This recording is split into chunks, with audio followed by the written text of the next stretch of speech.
આવતીકાલે પીએમ મોદી રાજકોટથી વડોદરાના બે પ્રોજેક્ટનું લોકાર્પણ કરશે, જેને લઈને વડોદરાના લેપ્રસી ગ્રાઉન્ડમાં લોકાર્પણના કાર્યક્રમની તડામાર તૈયારીઓ કરાઈ છે। લેપ્રસી ગ્રાઉન્ડ ખાતે કાર્ડિયોલોજી તેમજ એસએસજી હોસ્પિટલે આરોગ્યલક્ષી પ્રોજેક્ટનું ખાતમુહૂર્ત કરાશે। 350 કરોડના ખર્ચે બે પ્રોજેક્ટ તૈયાર કરવામાં આવશે। અંદાજે 2 વર્ષમાં બનીને તૈયાર થશે અને આ બંને પ્રોજેક્ટ આ કાર્યક્રમમાં આરોગ્ય મંત્રી ઋષિકેશ પટેલ પણ ઉપસ્થિત રહેશે। વડોદરા ખાતે પણ 350 કરોડના હેલ્થના લાગતા પ્રકલ્પોનું ખાતમુહૂર્ત છે।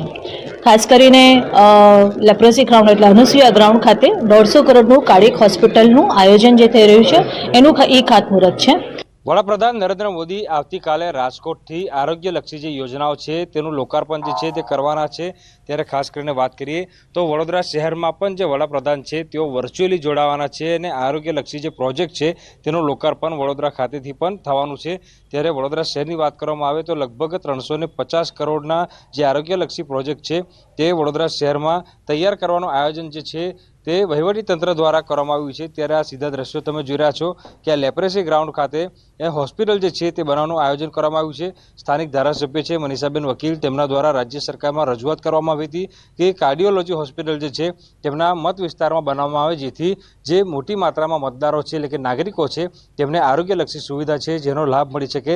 ત્યારે આખરે રાજ્ય સરકાર દ્વારા જે છે તે આ યોજનાને મંજૂરી આપવામાં આવી છે। ત્યારે આ સ્થળ તમે જે જોઈ રહ્યા છો એ સ્થળ પર જ જે હોસ્પિટલ છે એટલે કાર્ડિયાક હોસ્પિટલ છે તે બનાવવામાં આવનાર છે।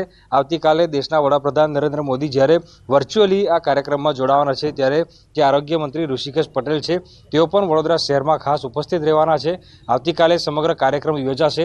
ત્યારે લેપ્રેસી ગ્રાઉન્ડના તમે દ્રશ્યો જોઈ રહ્યા છો કે વહીવટીતંત્ર દ્વારા તડામાર તૈયારીઓ જે છે અહીંયા કરવામાં આવી રહી છે। આવતીકાલે જ્યારે કાર્યક્રમ યોજાશે ત્યારે મોટી સંખ્યામાં જે અહીંના સ્થાનિક નાગરિકો છે તેઓ જોડાશે, આરોગ્ય મંત્રી આવવાના છે, તો સાથે સાથે વડોદરા શહેરના જે હોદ્દેદારો છે, રાજકીય અગ્રણીઓ છે તેઓ પણ આ કાર્યક્રમમાં વિશેષ ઉપસ્થિત રહેવાના છે।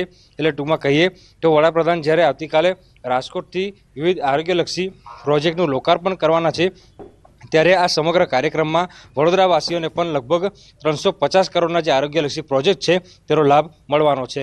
હાર્દિક દીક્ષિત, ન્યૂઝ 18 ગુજરાતી, વડોદરા।